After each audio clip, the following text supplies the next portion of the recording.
Mes chers compatriotes, il y a 18 ans, presque jour pour jour, par la grâce du Très-Haut, et suite à un malheureux concours de circonstances, j'accédais à la magistrature suprême dans un contexte marqué par des défis aussi nombreux que graves, et par l'incertitude quant à la survie de notre pays en tant que nation et en tant qu'État. Miné par une activité économique déclinante, une inflation galopante et une dette extérieure insoutenable, ravagé par des conflits armés aux conséquences incommensurables et divisé en autant de principautés qu'il y avait des chefs de guerre, la République démocratique du Congo, notre pays, était en effet au bord du gouffre. Il fallait en urgence une thérapie de choc pour arrêter sa descente aux enfers et créer les conditions d'un sursaut salutaire. Comme si cela ne suffisait pas, Mzee Laurent Désiré Kabila, d'auguste mémoire, qui avait suscité tant d'espoir au sein d'une population congolaise traumatisée par des décennies de dictature et de mauvaise gouvernance, venait d'être lâchement assassiné par les forces du mal, avant même que n'aient pu être solidifiées les fondations qui venaient de jeter d'un Congo dont le fils et les filles auraient été légitimement fiers. Il fallait éviter qu'avec sa mort, le rêve ne s'éteigne. C'est avec l'humilité qu'impose la conscience de l'immensité de la tâche, mais aussi la détermination de réussir que seule permet une grande foi en Dieu et en son peuple, que par un jour ensoleillé du 26 janvier 2001, je répondis à l'appel de la nation en prêtant serment, pour la première fois, le serment constitutionnel en tant que président de la République. Depuis, nous avons beaucoup fait sans prétendre avoir tout fait. En effet, en dépit de l'action néfaste et résolue des ennemis de notre peuple, je n'ai jamais trahi mon serment. Ma détermination n'a jamais faibli. Et avec votre concours à tous, beaucoup d'obstacles ont été franchis. De bonnes choses accomplies.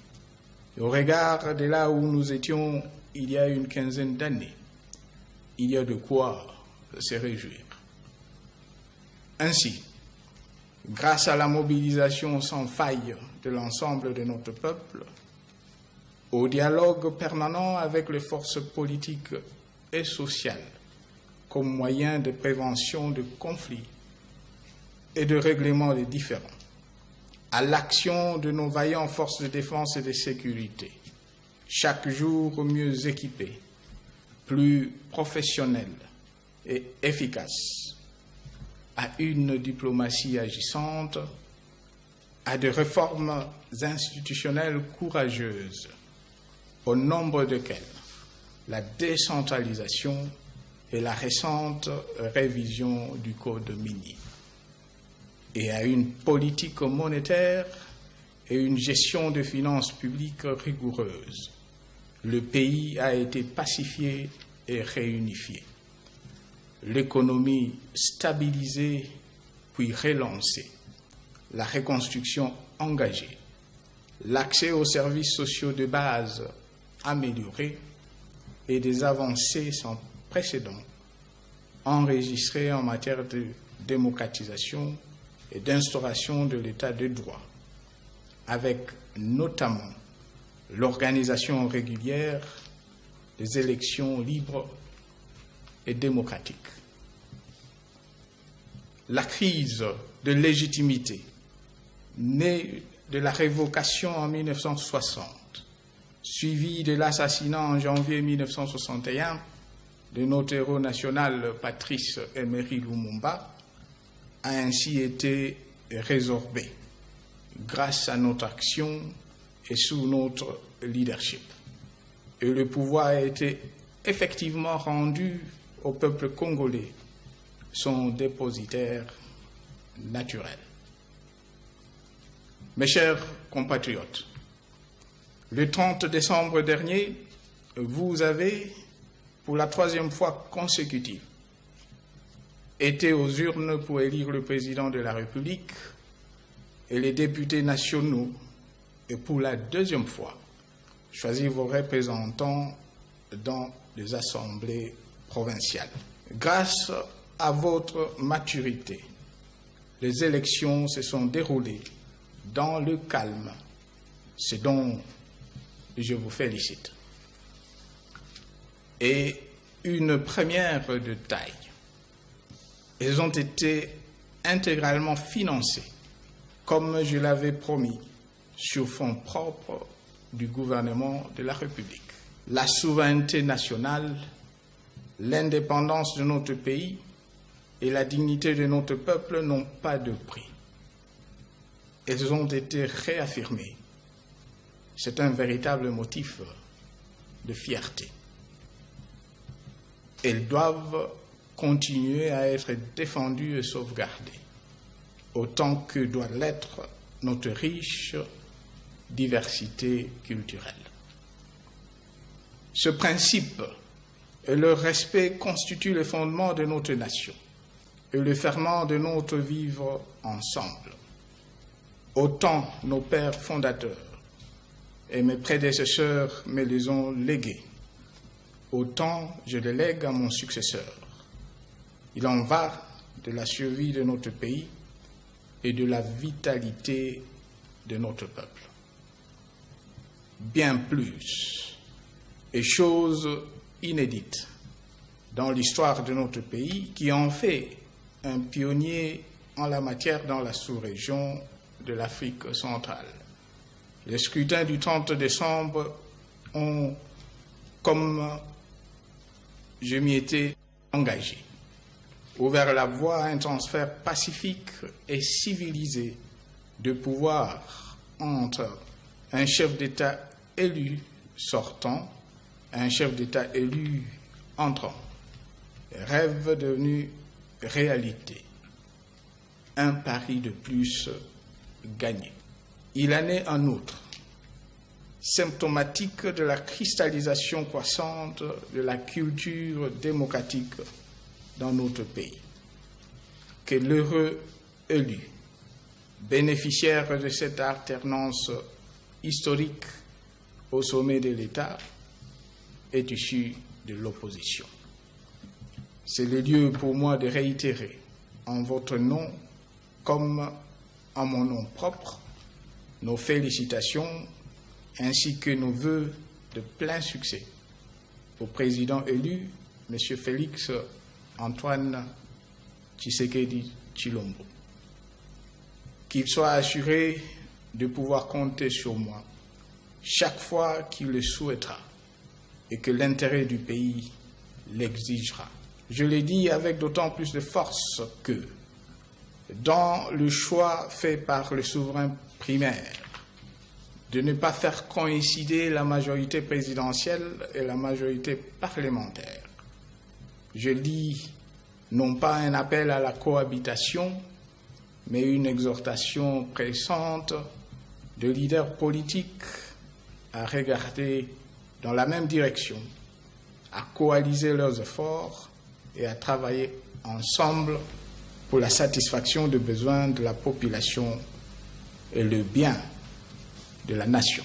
Mes chers compatriotes, mon mandat se termine au moment où s'enracine la vision d'un grand Congo, à jamais libre et démocratique, qui m'a toujours animé. C'est grâce à cette vision, aux valeurs sûres et aux principes de redevabilité et de sanction par le peuple qui la sous-tendent et à l'impulsion de forces progressistes coalisée que nous pourrons légitimement espérer la poursuite du développement de notre pays et de nos provinces. J'en appelle donc à une grande coalition de toutes les forces progressistes, coalition contre les forces prédatrices qui se sont liguées et qui tenteront toujours de se liguer pour s'accaparer de nos ressources naturelles sans contrepartie pour nos enfants et petits-enfants. Coalition pour défendre, y compris au prix du sacrifice suprême, l'indépendance, la souveraineté et l'intégrité territoriale de notre pays, le droit légitime de notre peuple à l'autodétermination, ainsi que nos valeurs et notre dignité. Coalition pour une prospérité partagée et une cohésion nationale chaque jour renforcée, notre diversité étant un atout majeur.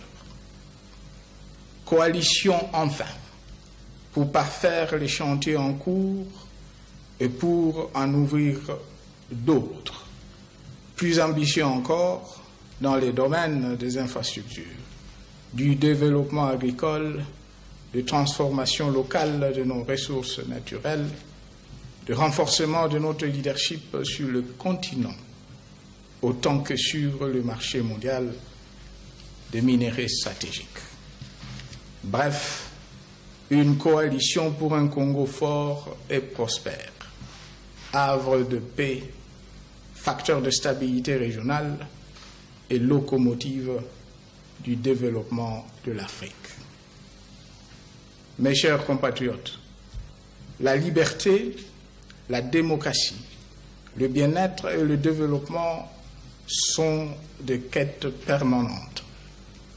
Un chantier à jamais ouvert sur lequel nous sommes à tour de rôle appelés à servir. Avec votre concours, je fais ma part pour l'heure. Soyez-en vivement remerciés. Singulièrement nos compatriotes sous le drapeau. Respectueux de la Constitution, je vais demain passer la main sans regret ni remords, car en dépit des imperfections dues à toute œuvre humaine, le Congo revient de loin et repose sur des bases solides aujourd'hui, mais plutôt avec de vœux sincères, d'ardentes prières à celui qui, désormais, aura la charge de la nation.